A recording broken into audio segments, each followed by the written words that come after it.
Hello hello दोस्तों, कैसे हैं आप सब। आज का ये सेशन बच्चों बहुत ही खास होने वाला है। और आज हमारे साथ हमारे फॉर्मर स्टूडेंट अवनीश कुमार आए हैं। इन्होंने नवंबर 2022 के अंदर जो सीए इंटरमीडिएट का रिजल्ट आया उसके अंदर परफॉर्मेंस दिया, और मैं अभी उसी के रिगार्डिंग आप सबसे डिस्कस करूंगा कि इन्होंने क्या क्या किया, कैसे कैसे किया। अवनीश, बहुत बहुत स्वागत है आपका। Thank you sir. First of all congratulations आपको, आपकी पूरी फैमिली को, कि आपने इतने बढ़िया तरीके से मेहनत करी और उसका फाइनली आपको एक रिजल्ट मिला कि आप उसको क्लियर कर पाए और प्रॉपरली आपने, मतलब एक होता है ना कि मेहनत का फल मिला आपको। तो कैसा लग रहा है आपको? सर बहुत बढ़िया लग रहा है। बहुत बढ़िया लग रहा है, जब नहीं रिजल्ट चलो। आया था तो सर लगा कि जितना मेहनत किया पिछले 8-9 महीनों में उसका रिजल्ट अच्छा मिला। अच्छा। इतना सोचा था इतना मिला। नहीं नहीं, मैं बच्चों आप सभी को बता दूं, जो अवनीश कुमार हैं ये ज्यादा बता नहीं पा रहे हैं, बट मैंने इनका रिजल्ट देखा था और मेरे पास इनका मार्कशीट भी है। तो अवनीश कुमार की परफॉर्मेंस अगर देखेंगे, जैसे होता है ना कि एक बैट्समैन को क्रीज पे भेज दिया जाता है और वो एक के बाद एक चौके छक्के लगाता चला जाता है, तो इन्होंने ग्रुप 1 के अंदर चारों सब्जेक्ट्स के अंदर एग्जामिशन लेकर आए। और सबसे हाईएस्ट मार्क्स इनके आए हैं कॉस्ट एंड मैनेजमेंट अकाउंटिंग में। तो आज का ये सेशन जो आपके साथ अवनीश रखा गया है, और ये जो ऑडियंस है हमारी, ये बेसिकली एक होता है ना कि अब आप सीनियर लेवल पे पहुंच गए हैं। वो कहते हैं ना, घर में एक सीनियर लेवल आ जाता है तो जूनियर्स को गाइड करना होता है कि कैसे आपकी स्टडी का तरीका रहा। जो बच्चे अभी अटेम्प्ट देने भी जा रहे हैं उनके भी दिमाग में कई सारे क्वेश्चन चल रहे होते हैं, तो उनको एक गाइडेंस के तौर पे हमने सेशन रखा। और क्योंकि मैंने कहा कि आपके बड़े ही अच्छे नंबर आए हैं कॉस्ट एंड मैनेजमेंट अकाउंटिंग के अंदर, 82 मार्क्स आउट ऑफ 100, वो भी एक प्रैक्टिकल सब्जेक्ट के अंदर जहां पे बच्चे थक जाते हैं लिख लिख के। और क्लासेस में आपको ध्यान भी होगा कि किस तरीके से आपको क्वेश्चंस करवाए जाते थे। तो वही गाइडेंस सेशन बहुत आज। हाँ जी। बहुत सारे क्वेश्चन हुए सर क्लास में। लास्ट लास्ट मिनट तक आप लोग क्वेश्चन कराते ही रह गए, कराते ही रह गए। मैंने उसका वो फायदा मिला सर बहुत ज्यादा। नहीं नहीं, वो तो बहुत जरूरी था। देखिए, प्रैक्टिकल सब्जेक्ट के अंदर मेन बात है ही क्या कि क्वेश्चंस ही करवाने हैं। तो आपको क्वेश्चन जितने ज्यादा से ज्यादा करवा सकते हैं उतने क्वेश्चंस करवाना, कॉन्सेप्ट बिल्डिंग करना, उसी पे हमारा फोकस रहता है। तो अवनीश, थोड़ा सा आप ये बात बताएं पहले तो कि आपका स्टडी का तरीका क्या था, इन द सेंस कि आपने क्या क्या कंटेंट फॉलो किया और उसके अंदर कितने टाइम्स रिवीजन किया आपने, ताकि आगे आने वाले बच्चों को भी ये पता रहे कि मेंटली किस तरीके से रेडी रहें।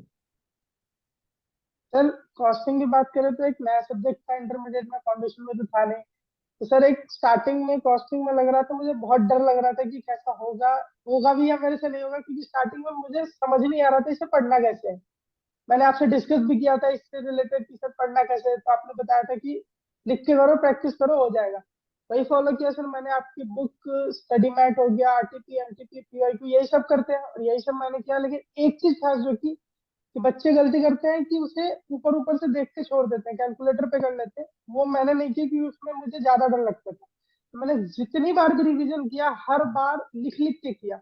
हर बार अच्छे से फॉर्मेट बना के लिख के किया, जिससे स्पीड भी एक बनी और फायदा हुआ कि क्वेश्चन सारे अटेम्प्ट कर पाए। अच्छा, नहीं इसके अंदर मैं एक दो चीजें आपका करना चाहूंगा। कितने बारी आपने रिवीजन किया ये कॉस्ट अकाउंटिंग को? 5 बार। 5 बार? अरे बाप रे बाप। बच्चे जो देख रहे हैं वीडियो उन्होंने तो पॉज कर दिया होगा, कह रहे होंगे 5 बार तो भूल जाइए।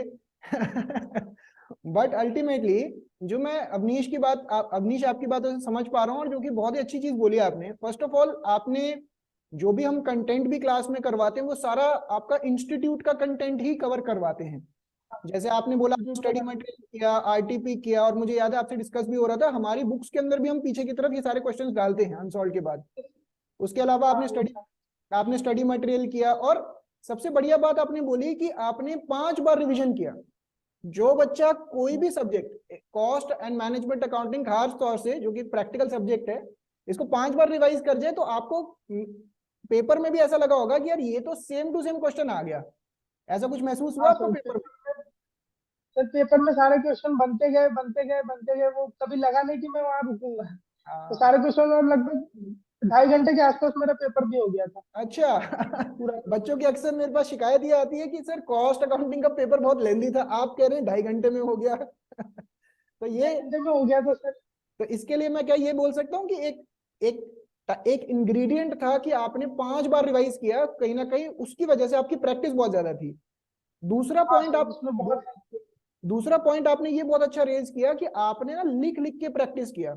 बहुत बारी बच्चे मेरे पास आते हैं, कहते हैं कि सर हमने जो इतनी बारी प्रैक्टिस किया था, फिर मैं उनसे पूछता हूँ कि कैसे किया था, तो वो बच्चे कहते हैं ओवरऑल ऊपर ऊपर से देख के चले गए, मैं काम खत्म। तो ये आपने बहुत अच्छे पॉइंट्स बोले। तो जो भी बच्चा ये देख रहा है, आप प्लीज इनसे कुछ इनपुट्स लेने की कोशिश करें। होता क्या है कि जो प्रॉब्लम इन्होंने फेस की, जैसे इन्होंने बोला कि मेरे लिए कॉस्ट अकाउंटिंग सबसे खतरनाक सब्जेक्ट था, मेरे को ऐसा लगता था कि मैं पास होऊंगा भी या नहीं होऊंगा, ग्रुप 1 डुबाएगा तो यही डुबाएगा, और उल्टा उसके अंदर परफॉर्मेंस इन्होंने एकदम छक्का ही उड़ा दिया बॉल के ऊपर। तो उसके अंदर मेहनत इन्होंने भी ज्यादा किया था। एक तो रिविजन, मल्टीपल रिविजन बहुत जरूरी है। इंस्टीट्यूट का कंटेंट जो हम क्लासेस में कवर करवाते हैं उसको करिए, और उसके अलावा आप, इसके अलावा आपने तीसरा पॉइंट क्या बोला था, लिख लिख के, 3 पॉइंट्स लिख हाँ, लिख लिख के के करिए। किया था। इसके अलावा अवनीश मुझे ये बात बताएं, आपके साथ मैंने जब डिस्कशन कर रहा था आपने ये भी बताया था कुछ टेस्ट सीरीज के रिगार्डिंग भी आपने पार्टिसिपेट किया था, तो उसके रिगार्डिंग हाँ, बता सकते हैं कि वो आपको किस तरीके से हेल्प करा और क्या चीज आपको उसके अंदर सही लगी टेस्ट सीरीज के रिगार्डिंग। सर रिवीजन में तो क्या होता है कि अगर हम कहीं अटक रहे हैं तो हम देख लेते हैं कि कहाँ अटक रहा है, तो वो एक उस टाइप का प्रैक्टिस नहीं हो पाता। बट टेस्ट में होता है कि हमें क्वेश्चन एट अ टाइम ही करना है, हमें आ रहा हो या ना आ रहा हो। तो टेस्ट देने का फायदा ये है कि स्पीड बनी, एक्यूरेसी आया टेस्ट की वजह से, और कॉन्फिडेंस भी एक बिल्ट होता है कि हाँ जो मैंने पढ़ा है वो काम आ रहा है। तो ये बहुत फायदा करता है। सर टेस्ट सीरीज तो मस्त देना ही चाहिए हर बच्चे को, उसके बिना तो पता ही नहीं चलेगा मेरी परफॉर्मेंस क्या है। नहीं नहीं, बिल्कुल ठीक बात है। जैसे हमारी आपके बैच के लिए हमारी टेस्ट सीरीज कब शुरू हुई थी, नवंबर से 2 महीने पहले, सितंबर के आसपास हमने टेस्ट सीरीज स्टार्ट कर दी थी, और उसके अंदर हाँ, सभी पहले तो सब्जेक्ट। चैप्टर वाइज हुआ था। यस, पहले तो चैप्टर वाइज हुआ था, फिर मॉक हुआ था। यस बिल्कुल करेक्ट। इसके अंदर जैसे कि मैं ये बताना चाहूंगा, आपके पॉइंट्स बिल्कुल करेक्ट है कि अगर एक बच्चा क्या होता है, पढ़ रहा है, फर्स्ट ऑफ ऑल तो जो गलतियां वो पढ़ने के टाइम पे करता है वो हमने पॉइंट आउट की कि मल्टीपल रिविजन चाहिए, लिख लिख के करना है। दूसरा, बच्चा इवैल्यूएशन नहीं कर पाता कि मेरे को कितना कॉन्सेप्ट आता है, तो उसके लिए हम क्या करते हैं कि एग्जाम से 2 महीने पहले टेस्ट सीरीज कंडक्ट करवाते हैं। तो उसके अंदर क्या, पहले चैप्टर वाइज टेस्ट होता है ताकि बच्चा चैप्टर्स को रिवाइज कर ले, और फिर हमने फुल सिलेबस मतलब फुल कॉस्ट अकाउंटिंग का टेस्ट भी कंडक्ट किया और बाकी सब्जेक्ट्स का भी। तो वो मुझे लगता है कि कहीं ना कहीं वो आपके लिए कॉन्फिडेंस बिल्डर था कि हाँ भाई मुझे आता है, मैं अच्छा स्कोर कर जाऊंगा।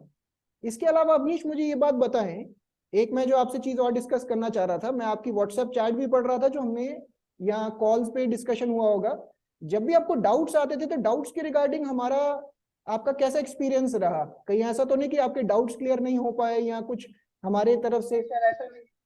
अ, पहला तो होता था कि सर डाउट क्लास के बाद ही पूछ लिया करता था मैं आपसे, जब भी या तो क्लास में जो डाउट रहा वो क्लास के बाद, और वो अगर पढ़ते टाइम भी आया तो मैं आपको व्हाट्सअप करता था, तो आपसे रिप्लाई तो आता ही था।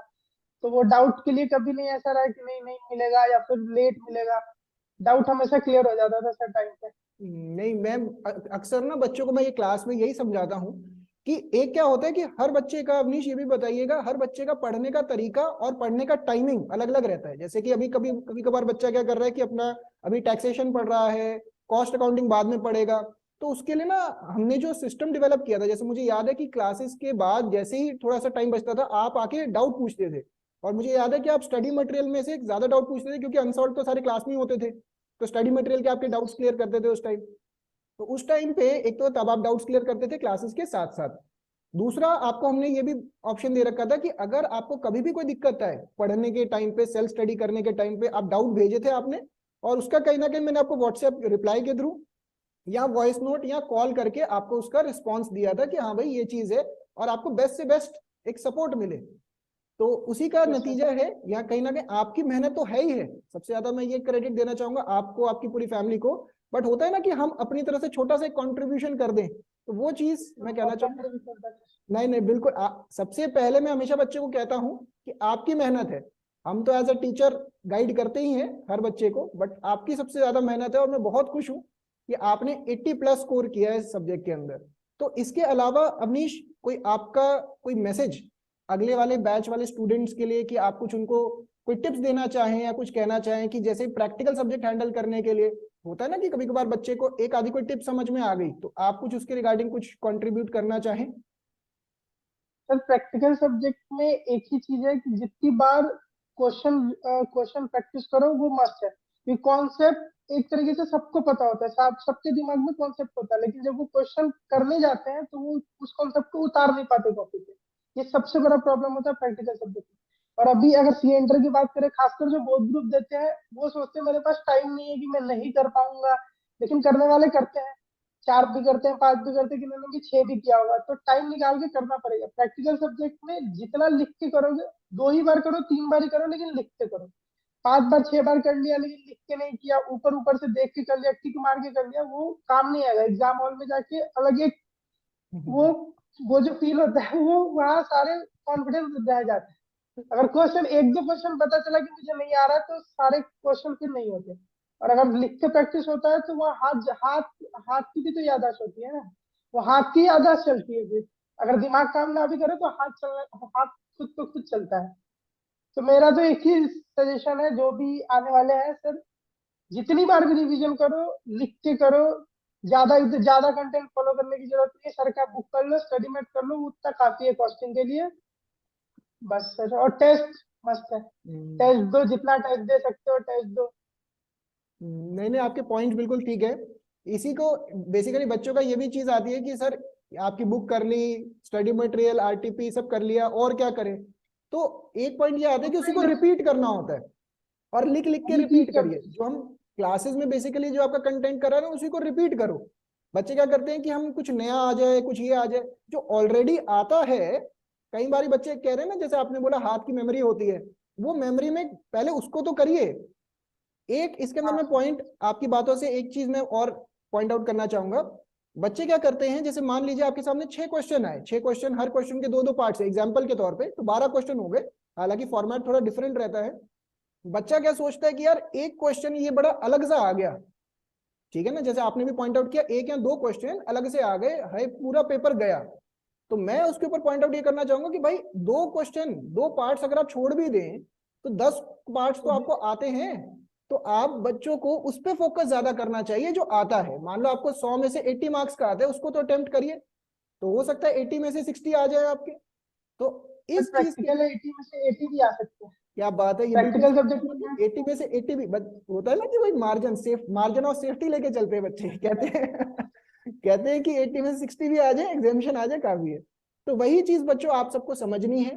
Thank you so much Avneesh, आपका इनपुट अगर एक बच्चे को भी ये वीडियो से समझा पाया कि कोई भी एक बच्चा। पॉइंट में इसमें ऐड करना चाहूंगा सर, कि हाँ जैसे जी। होता है कि अगर सारे क्वेश्चन प्रैक्टिस ना भी कर सको लिख के, तो सर खुद जब पहला या दूसरा रिवीजन करो, पहले दूसरे में तो सारे प्रैक्टिस करो, बट अगर करेक्ट। तीसरे रिवीजन से कुछ क्वेश्चन टिक कर लो कि हाँ ये क्वेश्चन मुझसे पहली बार में ना बना, तो ये क्वेश्चन मैं अगली बार भी लिख के करूंगा, वो लास्ट डे रिवीजन में भी काम आता है। जो 1.5 दिन हमारे पास होते हैं, वो लास्ट डे रिवीजन में भी काम आता है, कि जो क्वेश्चन टिक होते हैं, जो थोड़े लंबे क्वेश्चन होते हैं, जो रिपीटेड क्वेश्चन होते हैं, क्योंकि ज्यादातर क्वेश्चन स्टडी मैथ से ही आते हैं, तो उस क्वेश्चन को टिक कर लो। और जो इजी क्वेश्चन है, अगर उसे लास्ट में तुम ऊपर से भी देख के चले जाओगे तो हो जाएगा। मेन मेन क्वेश्चन है उसे लास्ट के लिए रखो। फोर्थ रिवीजन, फिफ्थ रिवीजन में सारे क्वेश्चन करने की जरूरत नहीं है, आज से टिक कर लिया करोगे तो फायदा करेगा। बिल्कुल ठीक बात है। इसके अंदर मुझे एक पॉइंट ये भी ध्यान आता है कि जैसे क्लासेस के अंदर आपको ध्यान होगा कि हम वो मेन मेन जो नए पॉइंट्स होते थे ना हर क्वेश्चन के अंदर, उसको मार्क करते थे अलग पेन से। मैं आपको बोलता था रेड पेन, या बच्चे अलग अलग ब्लू कलर का, वो पर्पल कलर का पेन ले आया, कोई अलग अलग कलरफुल। तो वो वाले पॉइंट्स अल्टीमेटली एंड में लास्ट डे जो 1.5 दिन होता है ना बच्चों, उसके अंदर वही चीज रिवाइज करनी होती है। वही जो नए नए पॉइंट्स होते हैं क्वेश्चन के अंदर, उसी को रिवाइज करना होता है, क्योंकि बेसिक फॉर्मेट तो ऑलमोस्ट 80% तक सेम रहता है। जैसे कॉस्ट शीट की बात करें, भाई वो फॉर्मेट वही है, उसके अंदर दो चार एडजस्टमेंट आगे पीछे हो जाएंगी। तो आपको अगर वो बेसिक फॉर्मेट आता है, उसके ऊपर ग्रिप है, तो कहीं ना कहीं वो 2-3 एडजस्टमेंट आप रिवाइज कर लीजिए, आपका पूरा चैप्टर 10 मार्क्स का रेडी है। इसी की तरीके से प्रोसेस कॉस्टिंग हो गया, जैसे प्रोसेस कॉस्टिंग के अंदर आपको एक बेसिक ढांचा पता है, उसी के अंदर एडजस्टमेंट एक आधी इधर उधर हो जाएगी, उसको कर लीजिए, काम खत्म। तो आपने लास्ट डे रिवीजन के हिसाब से जो ये पॉइंट आखिरी में रेज किया, ये भी बहुत वैल्यूएबल इनपुट है। बच्चे क्या करते हैं आखिरी 1.5 दिन के अंदर, जैसे क्या करते हैं, पूरे पूरे क्वेश्चन सॉल्व करने कई बच्चे बैठ जाते हैं, और सबसे खतरनाक चीज है, मतलब जिस बच्चे ने पूरे 9 महीने लिख के कुछ नहीं करा, वो कहते हैं आखिरी 1.5 दिन में पूरा लिख के करेंगे तो ये भी चीज आपका। वो नहीं हो सकता सर। तो thank you so much Avneesh, आज बहुत अच्छा आपका वैल्यूएबल इनपुट था। और अगर मैं तो ये समझता हूँ कि अगर एक भी बच्चा जो ये वीडियो को देख रहा हो या आगे कभी भी आपके इनपुट्स देखे, अगर एक भी बच्चा आपकी बात से कुछ सीख जाता है या अगले बैच के अंदर उसका परफॉर्मेंस इंप्रूव हो जाता है, अभी से मेहनत करना शुरू करे, वो आगे उसको परफॉर्म कर जाए, तो हमारा ये इंटरव्यू कंडक्ट करना सक्सेसफुल हो गया है। Thank you so much. Thank you sir.